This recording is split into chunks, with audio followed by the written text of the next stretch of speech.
Well, looks like I'm going to do a series on C4s now.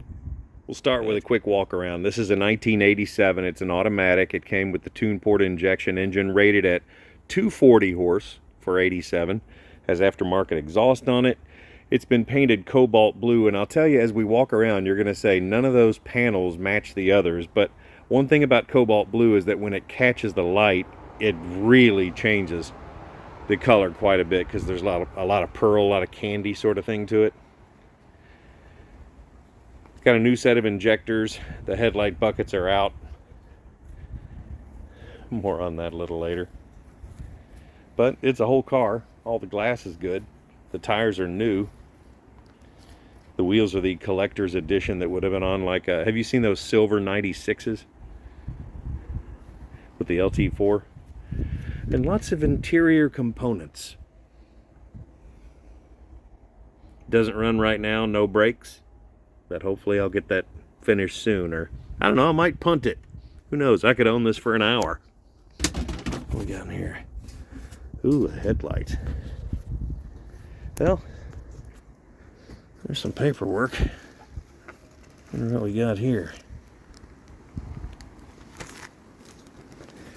Whatever that was, it was 750 bucks.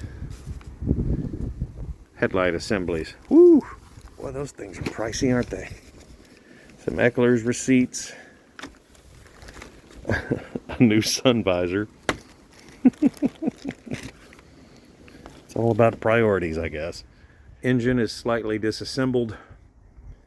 They messed up on the paint on the roof. First of all, we have to get into the back hatch since the battery is not in it. If you're at the center line of this back hatch, go a little to the passenger side, reach up into there. There's a little exposed steel cable. Pull on it. It'll release this, comes right up. This is normally hinged, not connected. Move that there, grab up on that. What do we have back here? Ooh, triaxial speakers. Various relays, stuff, drains. And of course this thing's not going to stay up on its own, so find a board for that.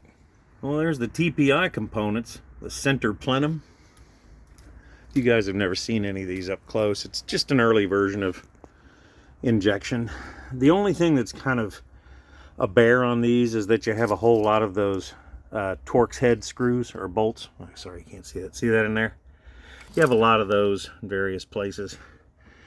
Also, you have to take loose this center portion and remove that to get down to the injectors and their fuel rails. But it's not that big of a deal to take apart and put together. Speaking of which, let's start putting that back together. It's got new injectors. And here's some of the parts I got. Center to the plenum, the rails for the injectors, 87 Corvette cleaned and flow tested injectors. I'm going to use a little bit of slick lube, put a little drop down in there. And it looks to me as if these things get fitted first, and then I have to make sure when it comes to all the bracketry and all of the sensors and ports and things like that, once I pop it on there, I have to make sure everything's hooked up. You know, this was a weird time for cars. Early emissions stuff, they didn't quite understand it. They tried to make things work, but man, you wound up with strange designs like this. That bolt on the bottom there, good Lord, man, try to get those things out. You have to have like 5 different T40 and T35 fittings with extensions and swivels and a sheepdog named Ralph. Yeah. But it's off. Because I'm not incredibly familiar with these, I went ahead and wrote that there. Got to get off these gaskets here, and I'm just scraping them off with a razor blade. I know somebody out there is going to say, you need to use the 3M discs because it doesn't manage to mess up the aluminum and all that, but you know, this is not a high dollar fix here. Okay, just getting a razor blade, cleaning all the surfaces here where the gaskets meet up with this. I'm also going to do down there, as you can see, pretty funky right there. Getting most of that one done, but when I get done, I'm going to wipe it all down with alcohol or probably brake parts cleaner. Get the surfaces all nice, and then start reassembly. But for right now, I'm still taking apart and cleaning.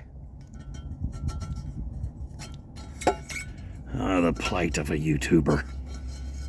one hand doing everything. I guess I should put this down in the interest of actually working on the car instead of making it look good on YouTube. Quick update on the can of tuna. I got a starter solenoid relay for it, put it in place, and fixed another little bad wire. And it would start for just like a couple seconds, then shut off. So I put gas in it. And now it's running right. I put gas in it. Sometimes it really is the easiest thing imaginable. I can't help it. I hooked up the battery for just a moment because I had to see this. You guys remember the dash in an 84 to 87 Vet? Look at that craziness. That is so cool. And over here, oil pressure or oil temp, reset, metric, instant fuel rate, coolant temp, English or metric in the middle there, resets on everything. Pretty cool, huh? This car was cool in 1984 and in 87. A lot of these displays went bad on them. Still has the telescopic steering wheel. You can pull it, well, there it went. You can push it in or let it out. In case you're a little short, dude.